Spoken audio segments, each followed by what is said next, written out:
Hello, is that Sarah? Yes, hello Sarah, it's Michael Grevitt here from Queen's. I want to phone up to apologise on behalf of the Trust for letting you down on this occasion. You know, not just Queen's, but the NHS in general is under a real strain at the moment. How does it feel to cancel patients? I think after many years, it's familiar territory, but each occasion doesn't feel any less uncomfortable. And we came into medicine to serve patients, and we share their disappointment when we're unable to meet their expectations. You definitely will get your surgery this year. It's just that I understand. I really do understand. I'm incredibly sorry.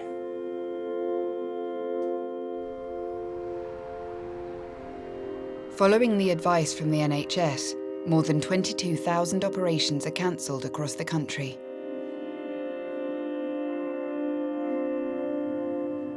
At Nottingham City Hospital, consultant orthopaedic surgeon Peter James is one of many surgeons whose workload has been decimated. This is the theatre I usually work in. It is quite strange to come into a theatre on a Thursday morning when it should be my operating list and I should be here working, and it's empty. On a routine list here, we would do between 5 and 6 hip or knee replacements per day in one theatre. And if you take that then across the other 4 theatres in the block, the average here will be 105 to 110 cases per week. I don't know what we're doing at the moment, but it's probably 20 to 30 cases a week. We've never had it as bad as this before. We don't know when we can start operating again at the moment. With no surgery taking place, the only clinical work Peter can do is treat a minor knee complaint. It's just a simple injection for tendinitis. As a sort of case we'd usually do in clinic.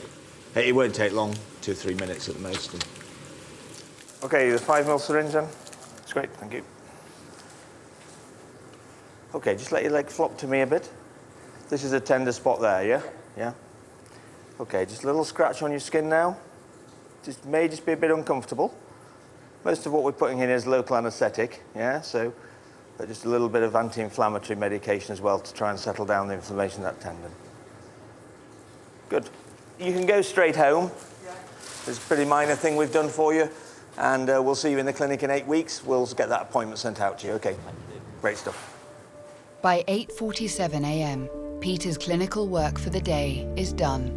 We're just left largely at a loose end, feeling that we should be contributing, that we should be working. We're being paid to work, but just trying to find something constructive to do. You know, in a hospital like this, we're all so specialised as consultants that we can't make decisions on patients who don't belong to our specialty because we don't have the knowledge, we don't have the expertise. And it's not just me, it's the theatre staff, so we have all the theatre staff who will be underutilised.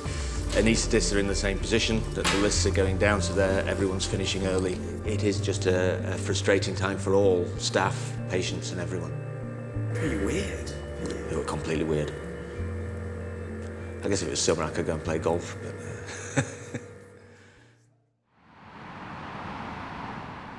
It's a week since the NHS advised hospitals across the country to cancel non-urgent elective surgery for the whole of January. Chief Operating Officer Caroline Shaw is back from annual leave. Dreadful week last week, wasn't it? I bet you heard all about it. Yeah, every minute of the day.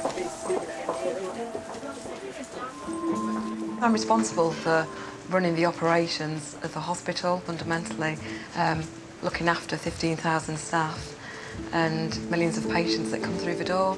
I was a nurse, trained as a nurse and a midwife, so practised clinically and loved every minute. When I was a midwife, I was quite anti-management, actually. I used to think they didn't know what they were talking about. For me, I do this job to make a difference for our patients. Last week was horrendous, wasn't it? Oh my goodness. Have you all survived? Yeah. Are you all okay? Yeah. Cancelling operations has increased the number of beds available for new patients.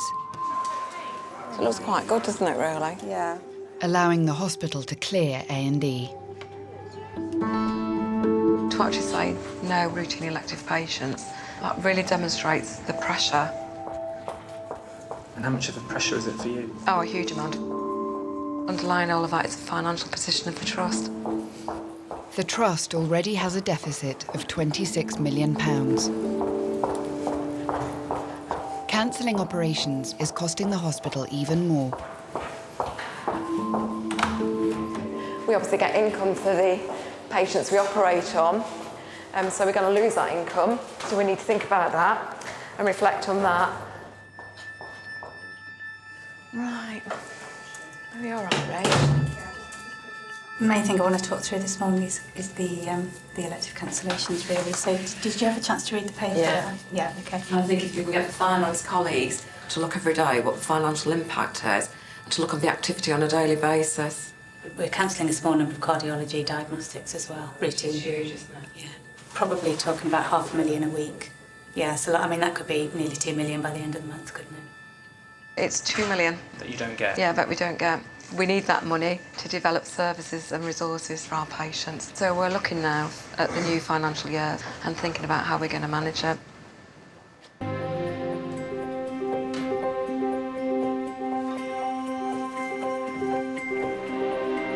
It's the morning of Keelan's operation.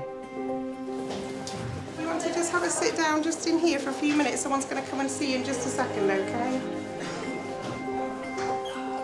He's been nervous. The last couple of nights he's been quite tearful, but he's literally been, I just want it done now. I want to start getting back on with my life. It's just him getting his life back. That's what's important to me. The operation will only go ahead if there's a bed available in paediatric intensive care. We're going to paediatric intensive care, which is, for our patient, Kaylan, is a necessary requisite for his operation because he's got complex needs and some potential breathing problems. A shortage of these beds has led to Keelan's operation being cancelled before. It is a fact that on any winter's day, there may be only a handful of beds in the country for paediatric critical care. They haven't got a bed, they can't do my son's operation. The last time, it really, really upset him. If I'm honest, I don't know how I'm feeling. It's just a numb feeling. Until he goes down for that operation, then no, I don't know if he'll have it today. Oh, he's scared? No. You can't do anything. There's nothing you can do and it makes you feel helpless. Because as a mum, as a dad, it's your job. It's your job to protect them, to make them better. And you can't. We're further along the road to surgery than we've ever been, but that could all change.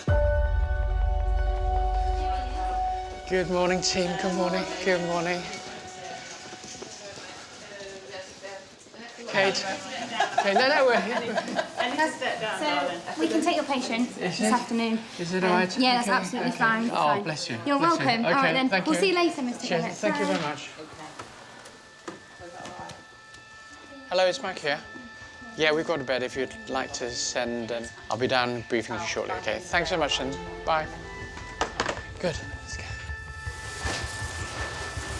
I still struggle to get my trousers off at 12 years old. Loads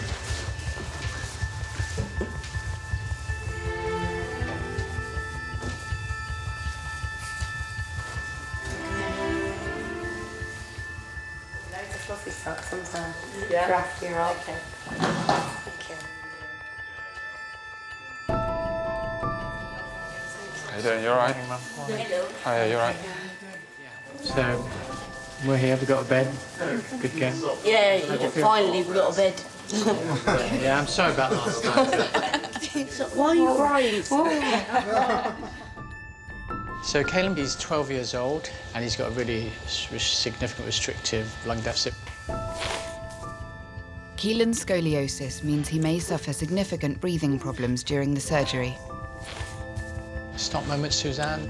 So his blood volume's just over 2 litres, so I think once he's lost 500 it's probably worth thinking about. And obviously any time anybody feels that there's an issue, just speak up and we'll pause and talk. You're a bit brave, aren't you? Eh? They know what they're walking into, and, you know, without being melodramatic, I always tell the patients and their families that we're putting them in harm's way in the expectation some good will come of it. But yes, for big curves like this, we are at times, you know, facing some very difficult decisions.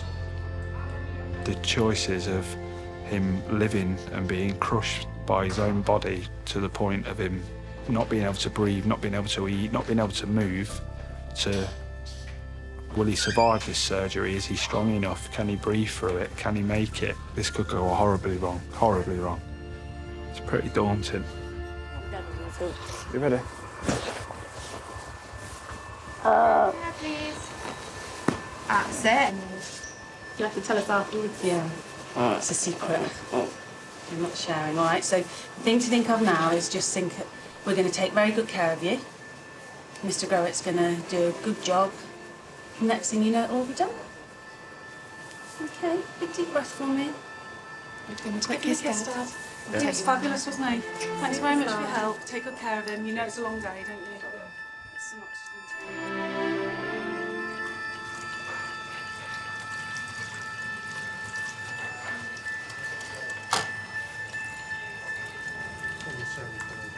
Our primary aim is to attach screws which gives us purchase to the spine, which allows us then to transmit some corrective forces to the spine via rods to straighten it. Keelan is placed in traction and weights are used to pull his spine into position. Metal rods will be attached to the vertebrae to hold the straightened spine in place. Any damage to the spinal cord during the operation could leave Keelan paralysed, so his nervous system must be closely monitored throughout. She's just testing that everything's working. You can see the feet moving. So she's stimulating the nerves to make sure that everything's working. It's going to be probably in excess of about 5 hours and that's assuming we don't get a problem. So one of the biggest problems we're going to have, we may lose the spinal cord with responses, electrical responses, and therefore we may have to halt surgery or even abandon the surgery.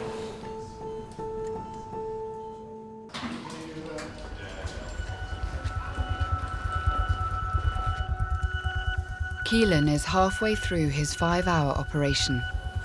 Let's just put the screws in and then we'll have a break, okay?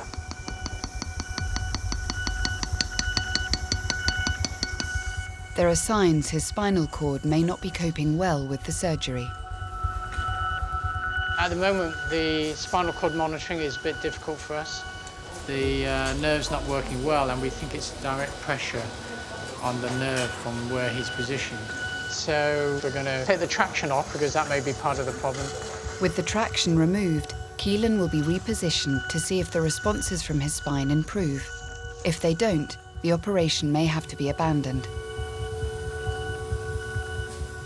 He used to do judo and dancing, and to see him like he is now, it's so difficult. TA and Yeah, you can see they're all really, really good. It's sort of, I do think it's chronic. positional, and I do think he'll be fine. Yeah, okay, that's fine. That's good. All right, let's see how it goes. He was born at 28 weeks, and he weighed 600 grams, which is £1.5.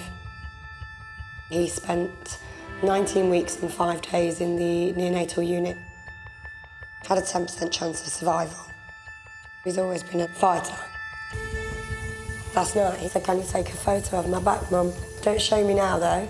He says, "I want to wait until it's all done, and then I want you to show me what it looked like."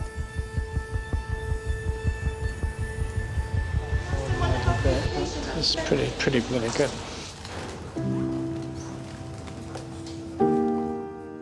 Hello, it's Mr. Griffith here, down in theatres. Brilliant. Brilliant, yeah. We're in the unit now, thank you. Brilliant. Thanks, bye-bye. We can go see my boy.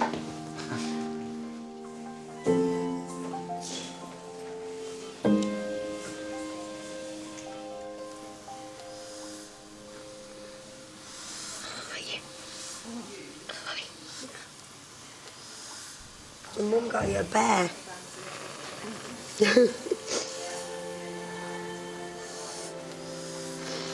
He's give me some grey hairs, this one, I tell you.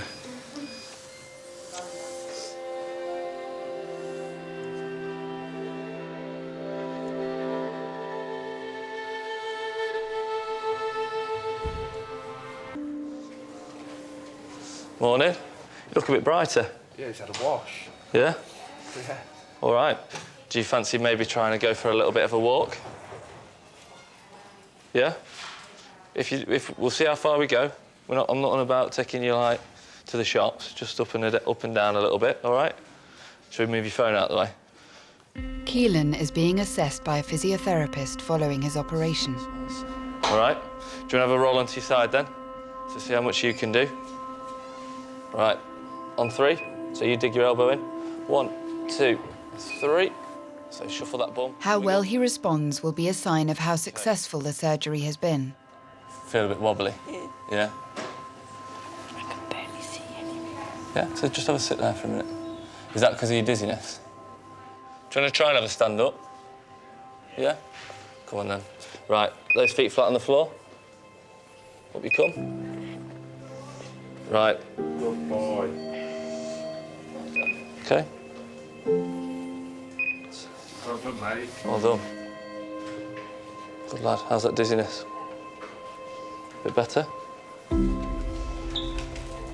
Shall I have a turn round? Yeah? Good lad. Just keep stepping those feet. Good lad.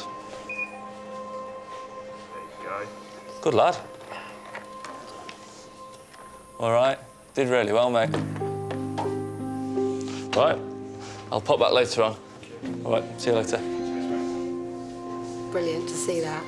You just can't imagine it. You can't imagine getting to this point. You know, seeing him the way he were and how he was becoming really twisted to now,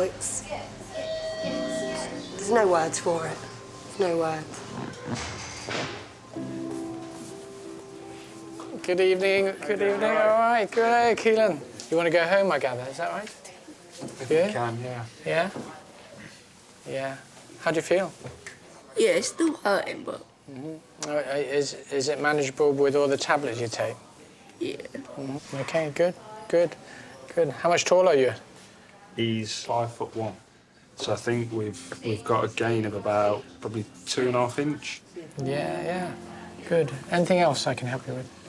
Do you have any questions? Yeah, I was going to ask, you know, in the future... In the future? Yeah. Will I have scoliosis then or not? I think one can safely say no. OK? This is it. Over and done with. That's it. Done and dusted. Been a long journey, but I think we're at the end now. Obviously, he's a 12-year-old boy that was quite disfigured, really, through the scoliosis. And I think in his own mind and his fear, he probably thought he was going to be like that for life. I know he's delighted with how he looks now.